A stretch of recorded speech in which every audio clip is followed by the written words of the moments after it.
Welcome back to YTT. My name is Derek Munyinya, and today we're talking about matters of the family, matters that affect all aspects of our lives, and we're delving deep again into matters of the family, as I earlier on said, and we are super excited today because we are hosting our first and ever first pastor couple. Pastor Asani, welcome. Thank you so much. Shepherdess, welcome to. Yeah, and we really hope that the conversation will be amazing. It's our hope. Yes. But to begin with, we have a tradition here. Are these little papers in my hand? So what I'll do, in fact, is I'll give them to you, but don't flip them like this. Okay. In that order, pick 5 of your choice, then give it to him, or you should also pick 5. The rest, give it back to me. Okay. 5 of your choice. Don't know what I'm choosing, so it's still fine. It's 5 of your choice. Okay. Okay. 1, Mm-hmm. 2. You may go for one which looks small. Okay. Smaller the paper, the bigger the question. 5. Okay, I have this. Right. I don't know who's going to begin. You read what is there, your partner responds. Let me read. Okay. Okay, so the question is, what's one thing you admire about my faith journey? Okay, nice one. Well, I think what I admire about his faith journey is, yeah, it might sound a bit somehow.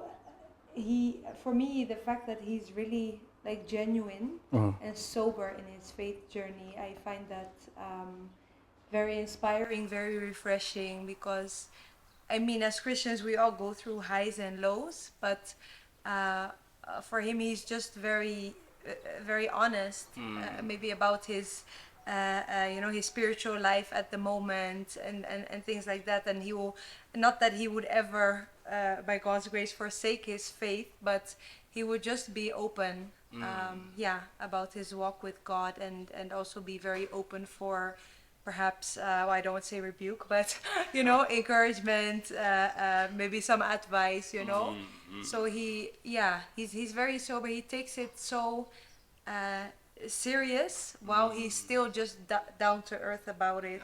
Yeah.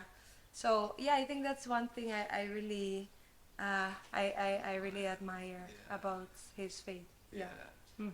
Your turn? My turn. Okay.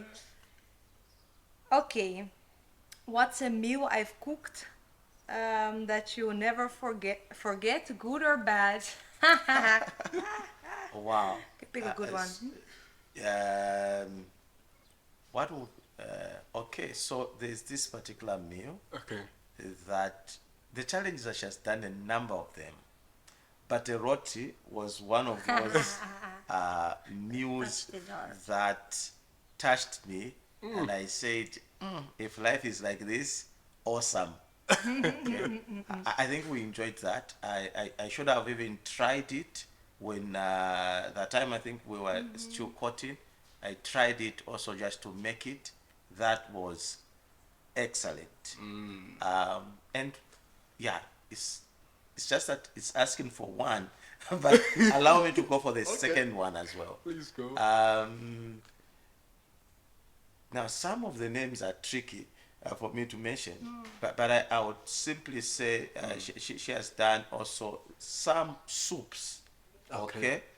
And I find those excellent, okay? Where, because under normal circumstances, I never saw myself eating things like broccoli and stuff, but when it's made in a soup and everything, I think I said, wow, this then I can get to it. Great. Yeah. Yeah, so not the gravy soup, right? Yeah. Like the soup for actually, eating properly. Yeah.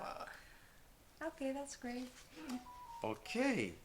The second question, what's one small habit of mine that drives you just a little crazy? Yeah. Okay. Which one? No. Okay. Let me think. Yeah, one small habit. Yeah, I think I'm generalizing, but I think most ladies can testify that, in terms of just cleaning up certain things after themselves. I think a lot of men might, Yeah, have some improvement to do there. So even for him at times, yeah, you'll just find something random in the living room and you're like, what is this doing here? And then oftentimes you'll just pick it and sometimes you're just like, no, I'm not doing it, Yeah. like how many times am I going to pick this anyways? Yeah, so that's something that drives me a little crazy sometimes. You're like, can you just pick your belongings when you leave this place, Yeah. But it's something innocent, I would say. Yeah, Yeah. yeah. Yeah, it's an acceptable thing. Yeah. Yeah. Okay. So that's one thing. All right, my turn. Um, what was your first impression of me when we met? Mm. Yeah. First impression when we met. Well, how do I put it? And so the first time I saw her, it was at a conference, Oh, yeah. Missionary Empowerment Conference, and I was one of the facilitators. I noticed, of course, like you would say, okay, there's a Mzungu around, and they like, Yay. but 2016, right? yeah, 2016. Yeah. But I never went to greet her and the like. Maybe because nearly everyone wanted to greet her and so forth. So I just took that low key, I would say. But it was just in my mind thinking, okay, it's interesting because submission and empowerment conference, so you're asking yourself, okay, so what is the story about this particular person and the like? Yeah. So just, I think I will leave it hanging like that. Okay. Okay. Not very Great. exciting. But anyways, yeah, that was the truth. Yeah. Okay. Your turn. Your turn. Oh, Yeah. what song best describes our relationship? Oh, that's a difficult one. Yeah, that's a difficult one. Yeah, of course. Now I'm thinking about some songs that we had for the wedding and for the engagement and stuff. Um, yeah. Yeah. Okay. The bad thing is, I would still have that. No. Okay. Our relationship, it's easier for me to say one that speaks to me concerning our relationship and our love than really our song, I guess. Like there was one that I sang for the wedding, which was it's quite a familiar one. It's God Bless the Broken Road, but that one goes more for me than for him because we had a different journey when it comes to love issues. Um, yeah, yeah. There's one song that we used to listen sometimes when we were still at a distance, which is it's a worldly song basically. So I'm not sure if I should mention it at all. Yeah, it's called "Stuck on You." Yeah, it's a very common one just because of the distance and stuff. Yeah, that we still had that thing like okay, it's worth it. We still choose to be well stuck with each other, I guess, in a good way. So yeah, I think that's the best I can do. Wow. Yeah, we don't really have. He's not all that much into music, apart from my singing, obviously. But yeah, I think that's the best I can do. Yeah. Alrighty. Then, who is more likely to forget an important date, me or you? You wanna say it together? It's obvious it's me. Yeah. Yeah. I think maybe I need a diary in my life. Yeah, I think so. Yeah, yeah. She has details. She's precise with information. And so, uh, even when it comes to, we have not yet clocked a year, but she would say, okay, so this is our anniversary. She's able to do that. Even when it comes to birthdays, I think for my siblings, I think she knows their dates far much better than I do. Of course, when the day comes, I'll be able to do one or two things, but I think she has a certain way of arranging, which is kind of shocking that I would miss certain dates. Yeah. Yeah. Okay, yes, Pastor. Okay, mine is, if we had to write a book about our life, what would be the title be? Oh wow, that's a very difficult one. Um, yeah, that's a very difficult one.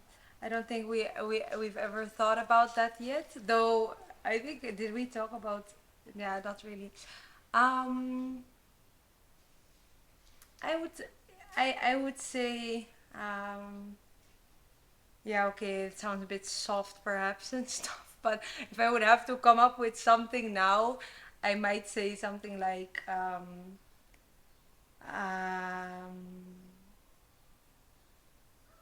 yeah, okay, the thing is I really feel experience that we are living, you know, like both of us and together, of course, like we're living on God's love, so to say, in terms of fueling us and keeping us together and helping us to do what we do as a couple. So it probably would be something in that In that cheesy direction, cheesy yeah. direction. Yeah, something like that. Yeah, but I haven't really thought about it. I'm sure if I brainstorm longer, I'll come up with something more, you know? A nice punchline, yeah. Okay, so the next one is, what's the most thoughtful thing I've done for you recently? Dig in your memory. I also want to hear on this one. What's the what? It's 2 months ago, yeah. Well, number one, she's very considerate. That's the thing. Now, what do I pinpoint exactly? Recently,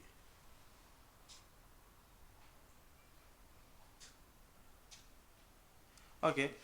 Uh, one of the things that I would talk about is a few weeks ago, I received a phone call, and I was needed to go and preach at a camp meeting. And so I told the pastor who called me to say, well, thank you. I'm just walking out the dogs with my wife. Can I call you later? Let me just get to hear what she has to say as well, just to see. And so I talked to her that there's this call, and it was just in a space of the week, so we never had so much time. For me, the fact that she was willing and just to take her days off and just to accompany me and also to be one of the speakers speaks volumes, because it is my answered prayer in my pastoral journey. I have always dreamed of, if I get to marry them before I married, was to have one that would be by my side and support me on mission field. And I think when we went for the car meeting, she was also helpful in preparing certain notes, and she gives honest feedback.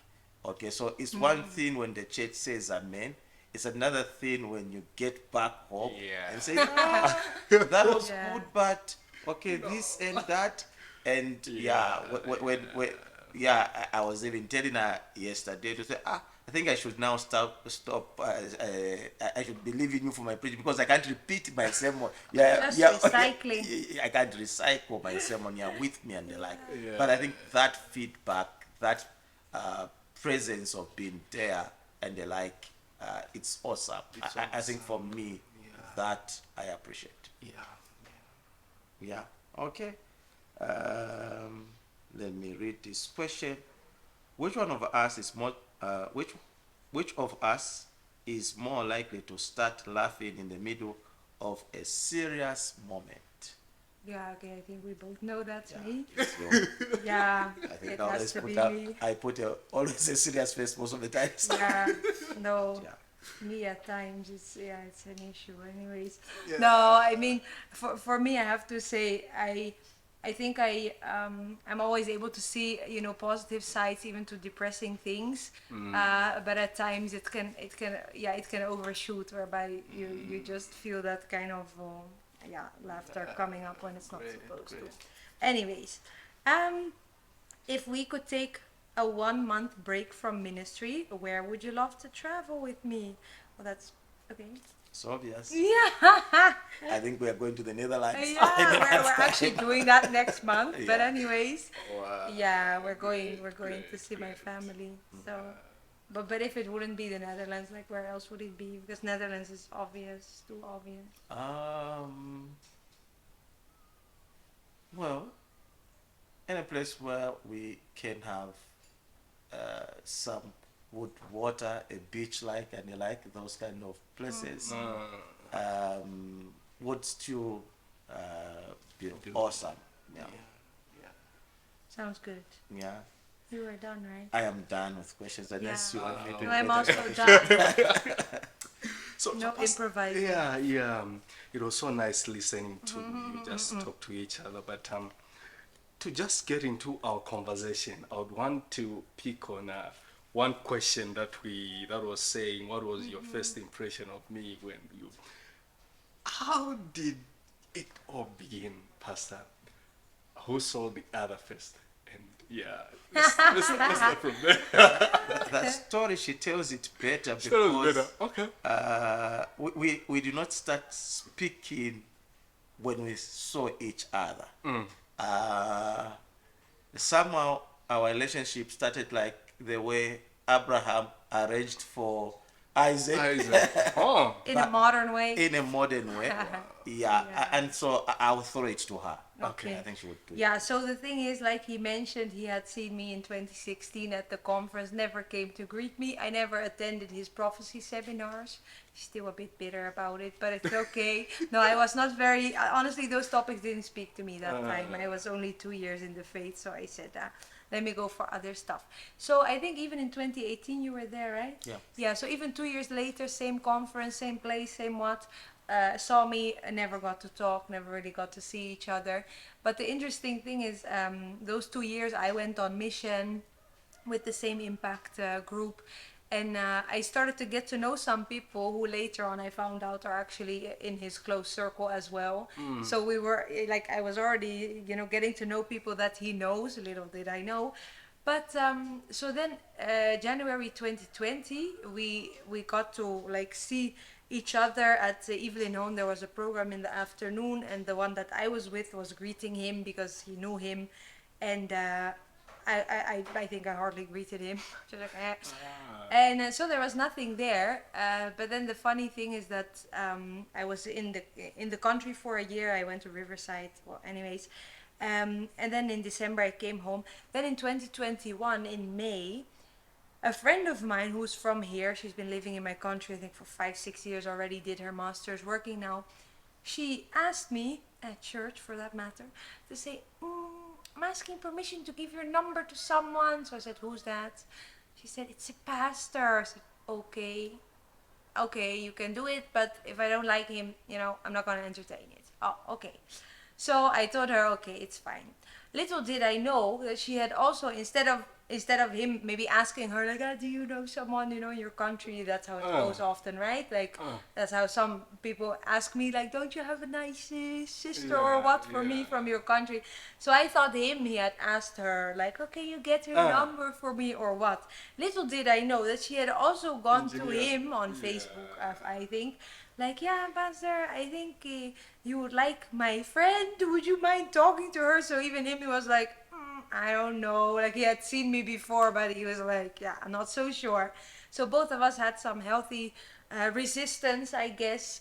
But we still went ahead, and then we had a pleasant surprise, both of us, because in the months that we started communicating, long live WhatsApp, at least you can get to call and stuff. Yeah.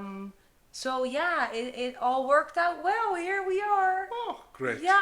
So it's quite That's how rare it to went. get it like that in this. Modern matchmaking is tough. It's very Because tough. that friend gets to call me and she says, I know you are a missionary. So there's this lady, I think you can make a perfect match. And like, but I was not very excited about that kind of thing, just to rush into it.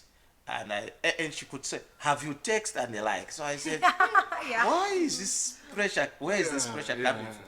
But eventually I text, and I can tell you, in our conversation of maybe a day two, He was gone. I said, well, I'm not going to waste time. This is the one. The conversation didn't was waste good, time, and no. Yeah. I think in the space of a week, I felt, well, okay, I think we have a lot in common. And yeah.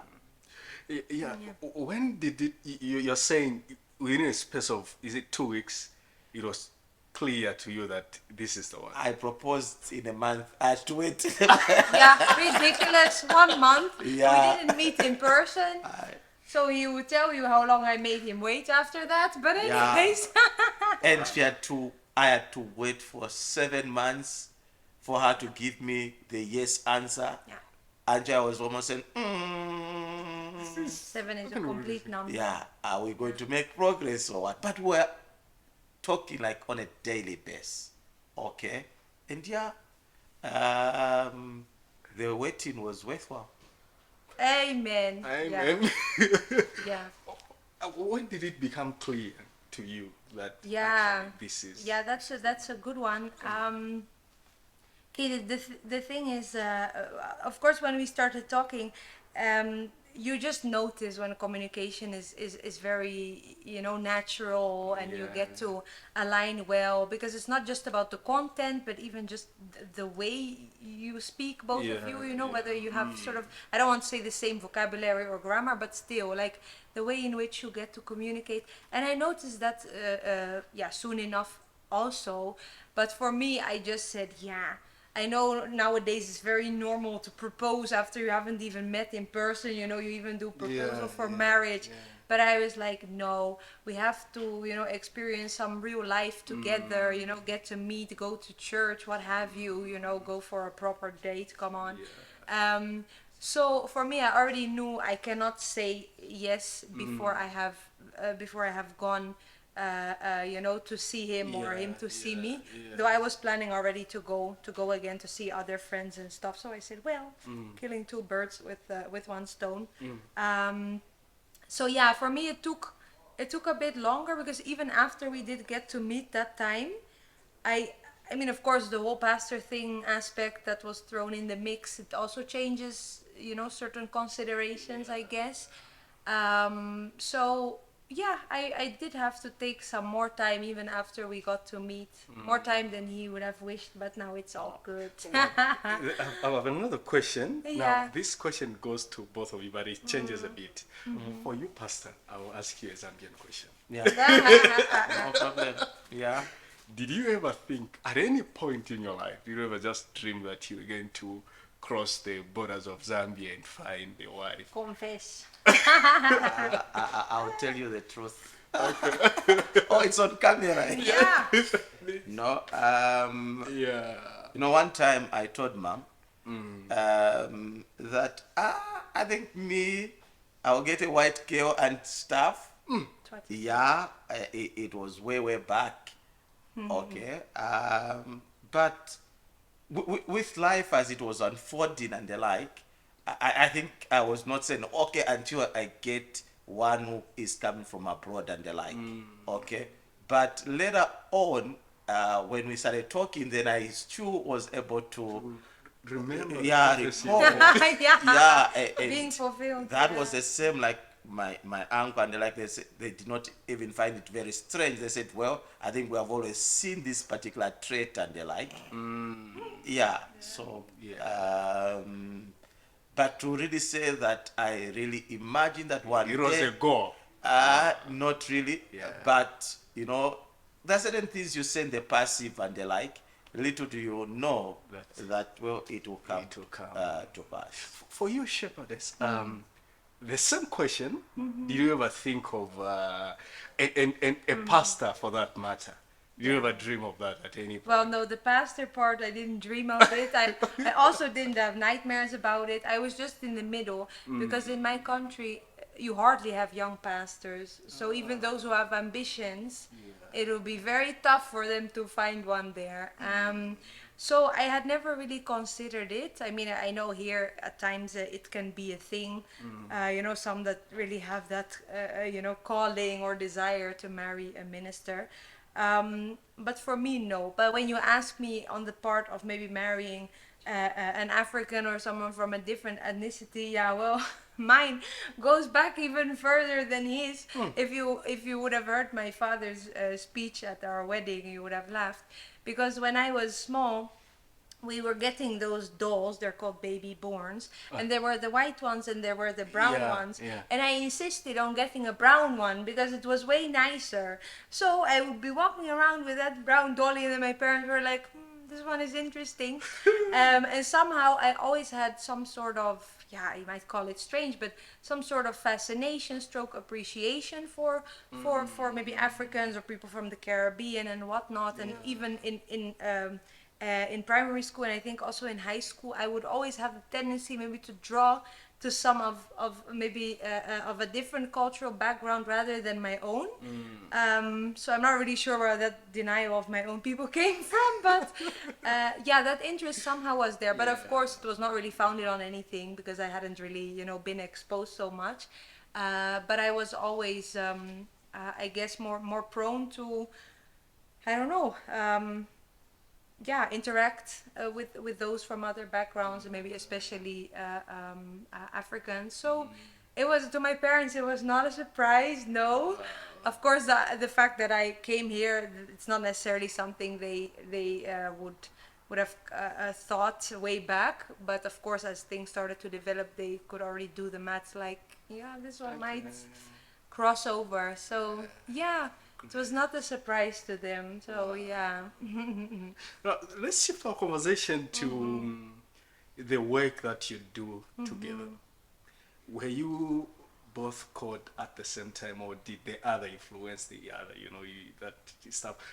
Yeah. When it comes to the call, I got baptized quite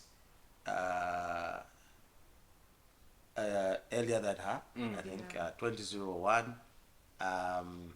And even when I was in high school and the like, I had that inclination of doing God's work. And so I did my literature evangelism, I did lay preaching, eventually went for pastoral work. So we were not really called at the same time. Yeah, I had my calling, maybe you'd say earlier, in terms of influence. Well, at the time she was getting to be an Adventist. I was not there. Yeah, but I think we later on, maybe we'll talk about that. Yeah, great stuff. Well, working as a, you know, the first time, as I said off camera, where I met you, I saw you, it was a time when she was ministering before you minister. And I said, wow. Just talk to us, you know, about just doing that stuff of working together. Meanwhile, also you have to balance the marriage. Okay, working together. Maybe it all starts first of all, in maybe even before you do courtship. What have you set forth? What you want to have in life? And so one of the reasons why I think I got to be convinced that she's the one was when we were growing up in the youth ministry. We found ourselves in the preaching band and got exposed to the writings of Ellen White. And when I started Adventist Home, I was very convinced that should a time come that I'll have to marry, the person I'll marry will need to study this particular book together. Now, what is interesting is that as we started talking and the like, she is the one that then proposed the idea, can we do Adventist Home? Not me, but her. And for me, that was a sign, because mostly when you're a pastor, it's like you're forcing it on someone. Okay? And so when she said that, I knew that, well, what I've been looking for, This is it. this is it. And so then I knew at the back of my mind that, well, I think we would be able to do gospel errands together. I'm not a musician. She's a musician. Okay. And so I had, would grow up, would always get to say, well, when I'm preaching, making an appeal, maybe, those. And so when I started talking to her, I did not even know that she was a musician. It just became a bonus. I was, back in the days, well, very strict on the issues of health reform. When I got to learn that she's a vegetarian, I said, well, what I'm looking for this is the package. That is why I'm saying I did not have to wait for a year. Within a month, it was evidence enough that this is the way that I should go. And so now that even when we married, it's something that I knew that, well, we'll be able to do things together because I could see that it is in her. So it's not something that I'm going to push it on someone. It's something that you already find that they're doing something. And so, yeah, I think with that, from the courtship to the marriage, it became more natural for us to do even ministry together. Yeah, for a couple that is considering to get to do missionary work together, with your experience, what would you tell them? You want to pick up that one? Yeah. Who's considering to do missionary work? I think just like for us, it was a very natural thing, because if you put two missionaries together, I mean 1 + 1 is 2 obviously, but yeah, I don't want to say you have double the power, double the zeal, but it's almost a natural thing, because if you've already explored both your talents, and you know how to complement each other, opportunities will always be there. It's just like you already asked about, how to keep the balance. It's just about, utilizing opportunities wherever you're able, whenever you're able, to put yourself out there, perhaps, because especially for pastors, some might get more requests than others, right? Based on different things. And it happens, and there's a reason for that. I mean, God knows. But if you're really zealous to do certain things together, put yourself out there. I mean, that's why there's social media. I mean, it's not a disgrace to offer your services, right? If you think you have something specific to offer to churches. So I would say make yourself available, and of course when it gets busy, like it does, make sure both of you still reserve time for each other, for bonding, because missionary work is very draining. While it's also very satisfying and fulfilling, but I mean, we're not robots, so we still need to recuperate, and as a couple you also need to invest time in each other. So yeah, it's always with the help of God that we can try to find that balance. But I think I think that's what I could say. Pastor, I'll ask you again a Zambian question.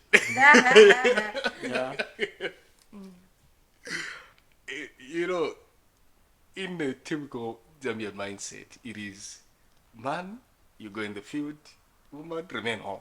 You come, you are received, you are saved, and all that. How did you have to deal with that aspect? And especially growing up, you see it happening, and you think that is just life. You have to be in the field, you work, you come back, you find, unlike the issue of going together. How do you just have to deal with that? Okay.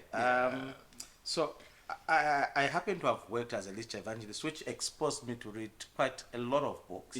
I think I did share with her. I read of a book where where two guys coming from different backgrounds get to meet in a university. So the other one, the lady comes from a setup where the father has to open the door for the wife, treats this woman with all those things. And the guy was coming from a background where if they go in the field, when they come back home, the woman goes in the kitchen to prepare.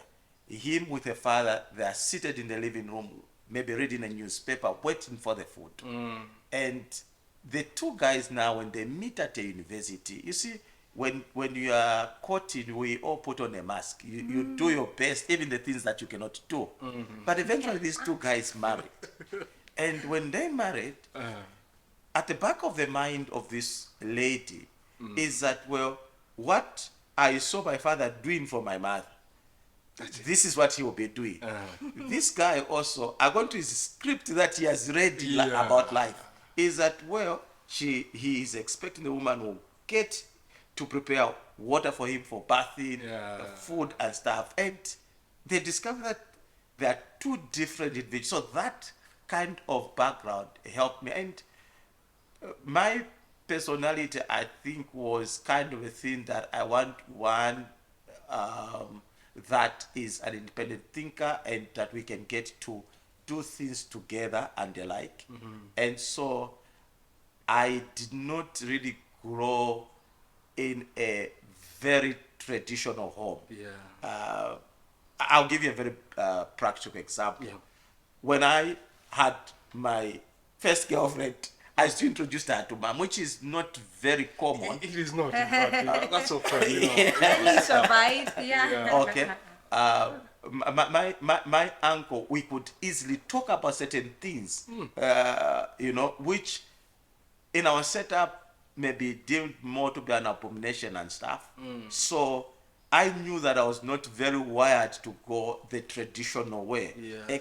Despite me, I enjoy talking about culture and everything, but I think for my own standards and the like, I wanted to have that kind of a balance that I'm able to strike. Okay. Yeah.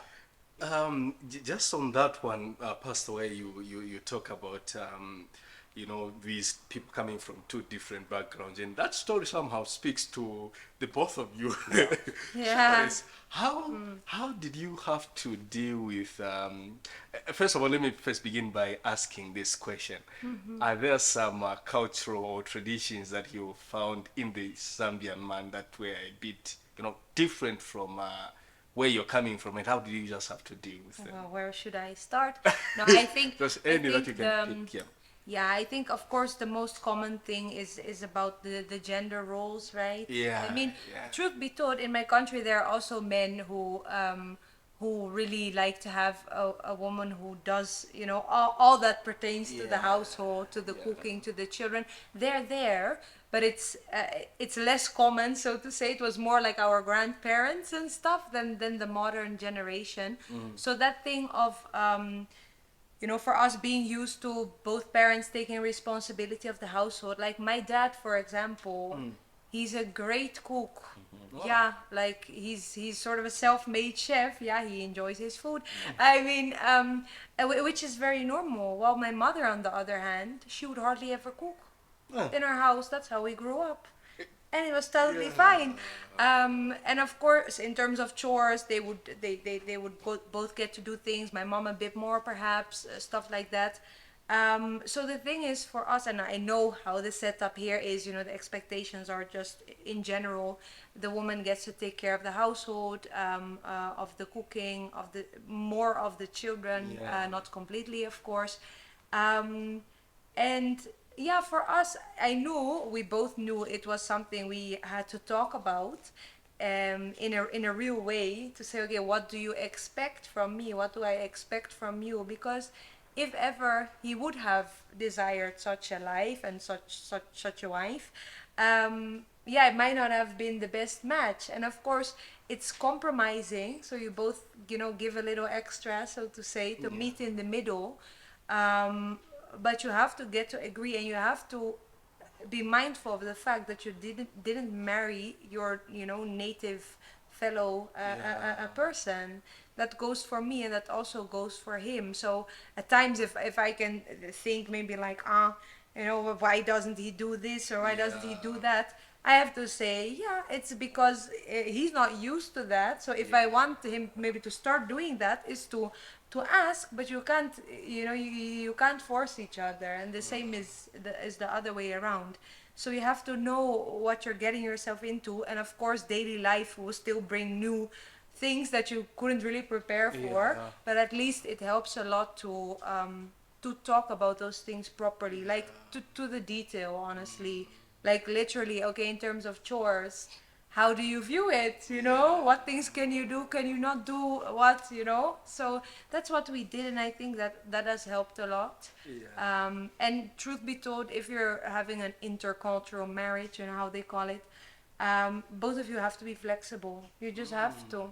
If you can't, you shouldn't, because it'll just be torture for both of you. Yeah.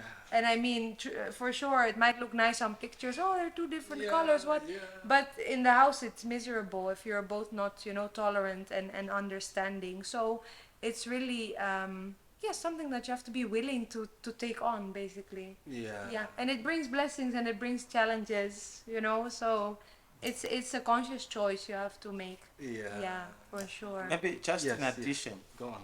one of the things that I think I do appreciate, and I'm sure I should agree, is we took premarital counseling seriously. So we did both the what you would call the Christian counseling Yeah. and the traditional And the counseling. traditional one, yeah. Okay, so from our creating minister, he gave us serious questionnaires. Okay, I'll mention his name, and I know you will not Yeah, remember. please. Dr. Van Munyumbwe, really, those questionnaires that he gave to us were loaded. Very Because helpful, yeah. there are sometimes, so what he did is that he gave us those questionnaires and we could not share. So she has to write, answer those questions by herself. Also, I'm alone. And those things are some of the questions would ask, okay, what is it that you like about this particular person? Yeah. What is it that you hope this particular person that they should change? Then once now we started doing the counseling, then you begin to say, oh, I never knew that. You go through each other's answers and you're like, oh, that's So- what you wrote. And they were Yeah. so deep. Okay, and so it brought out that issue of being honest and the like. And so I think that prepared us, helped us quite a lot. The traditional aspect, I chose one of my local elders. He should be about 73. Yeah. Okay, and he's well exposed.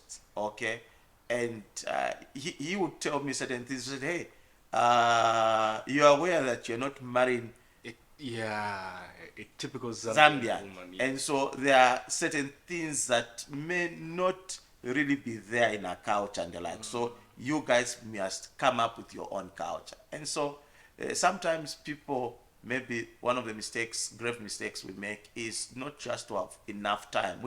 We take these things very passively, not very serious. Yeah. But I would say counseling is ideal, and do it with a pastor that will have time for you, and you take it serious. Don't rush it for a week.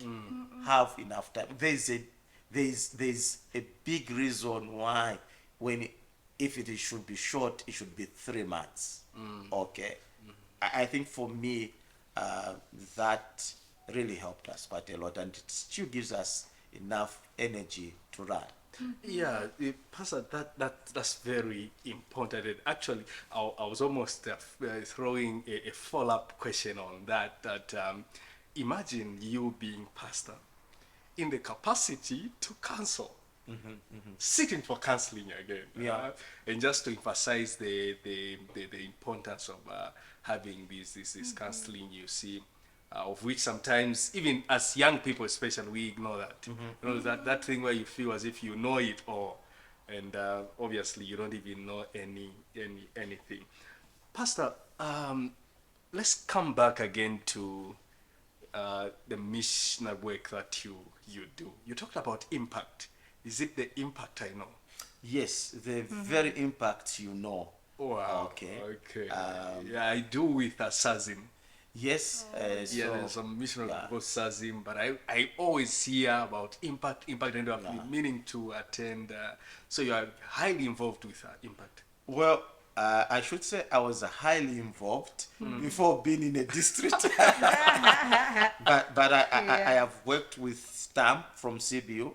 Yeah. Is it now? I'm getting confused. The Sazim is from which? Is Unza. it Unza? Yes. Yeah. So I did my missionary work with Stam CBU, helped them with their first mission in Kakolo, I think 2011, So I can fairly say that we're there to help out and the like. And it gives you just that particular opportunity to do something for the community.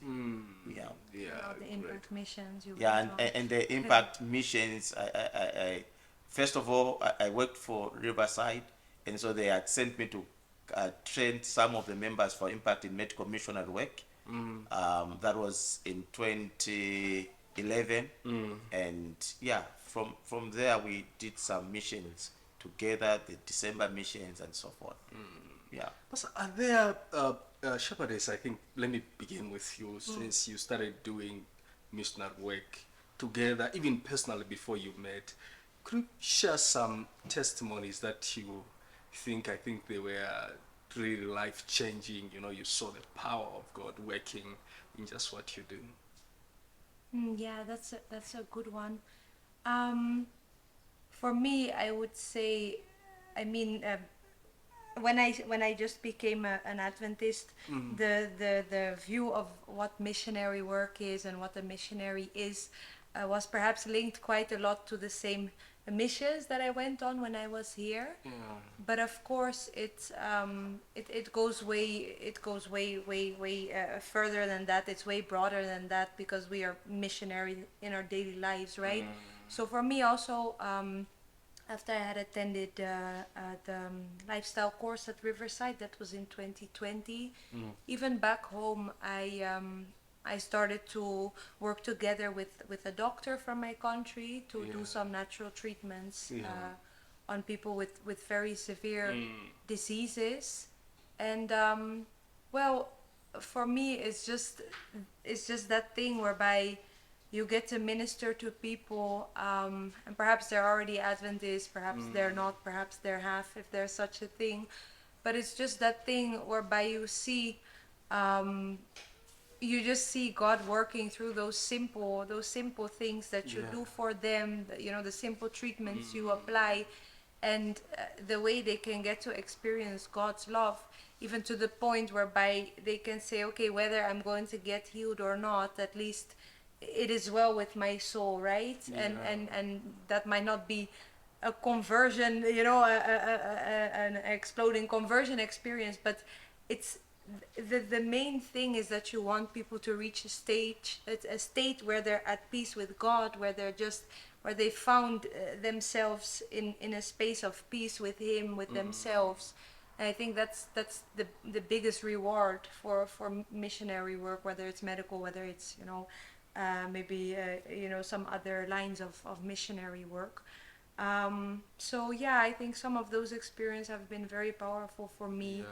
Yeah, there have been others, you know, where in the same missions when I was here, where you go and minister, and people just, you know, testify they were miserable and lonely until you guys came, you know, and brought some sunshine again, and then they decide to get baptized.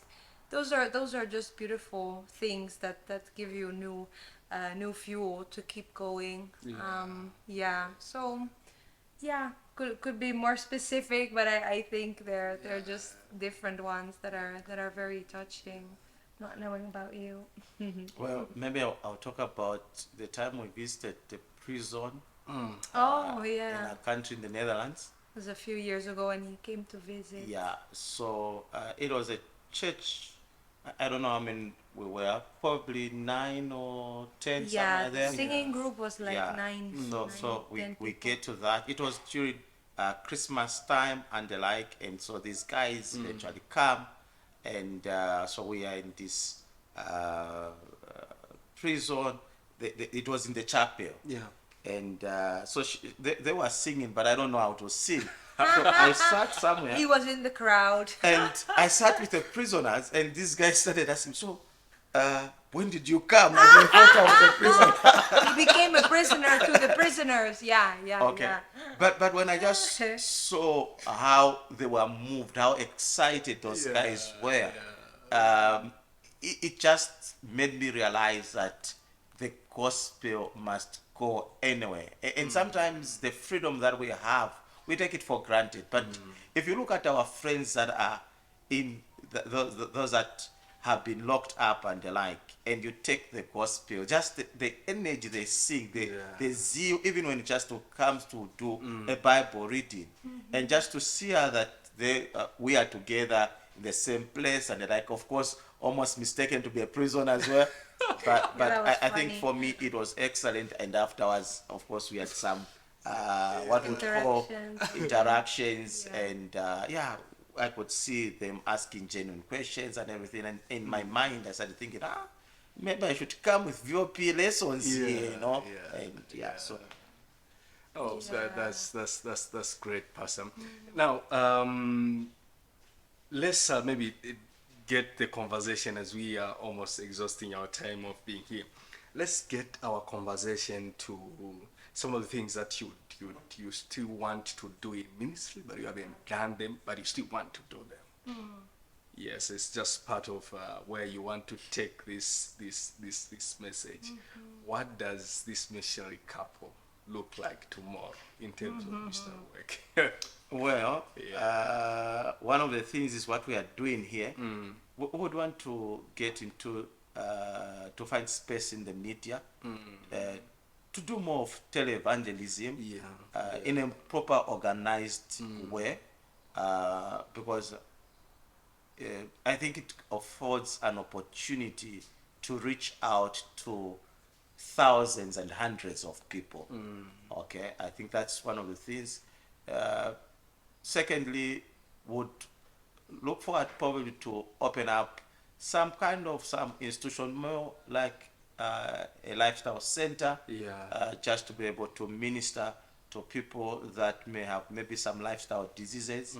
So as resources get to be made available, it's one of those things that I know will be excited to get to do. Help out maybe the underprivileged, the children, and so forth. So there are those particular plans, ambitions that we would want to get to do.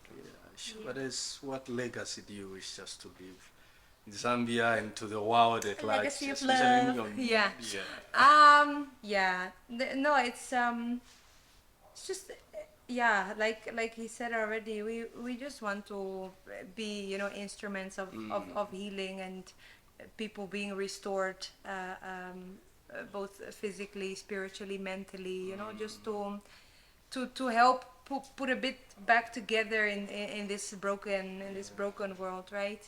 Yeah, I think I've always said, like, if I can be remembered for something, at least let it be that I was, that I was good to people, that I was loving and kind, that I at least tried to make a difference, right?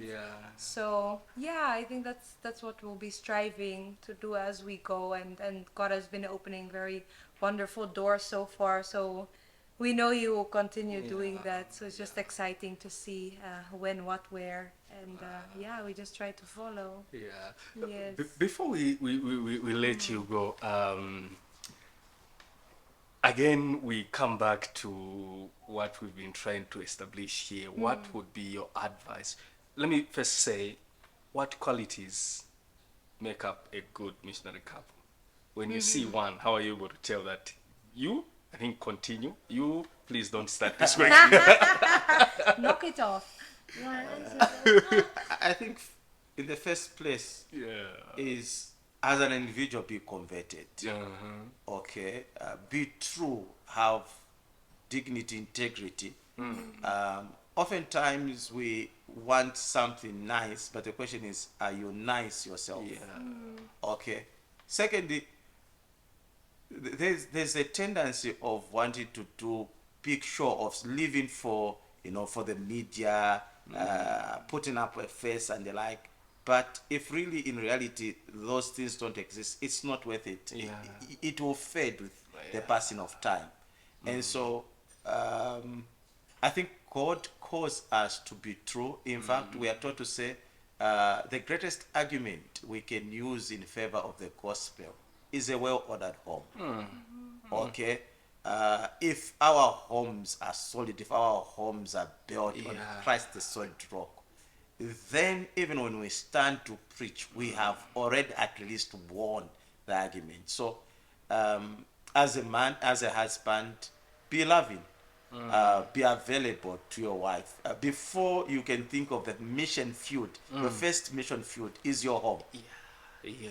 Okay, and once that is established, you are good to go, because you'll be able to share with others. And I think for us, there are people that we are learning from. We get to say, okay, we love how those guys are doing their things, how they are raising their children and the like. And so it is important to understand that you're not in a competition with anyone. Just do your thing, let God lead, and it'll be well with your soul. Yeah. Shepherdess, anything to add on Yeah, that? like I said, you have to both know your individual talents, your calling, and work with those, because indeed sometimes we have a missionary couple that we admire, but we are not them, and if we try to be, copycats, so to say, it doesn't work. Yeah. Because God has not called us to be like them. He has called us to be ourselves, and who He has called us to be. So like it sounds a bit cliche, but don't force things, work with what you have, with what you are, and be content with that, and see how God multiplies it. And like I said, be available. At times people have talents and stuff, of course it's a different illustration, but putting the candle under the bushel. But even your talents and whatnot, as a couple, make yourself available, be out there, of course not exaggerated, but be out there, be willing to serve even in the humblest way, and you will see where God will lead you. Yeah, that is great, and it's been nice having a conversation with you people. It's a blessing to have you here. And in future, we hope again to bring you back again on the conversation. And there you have it.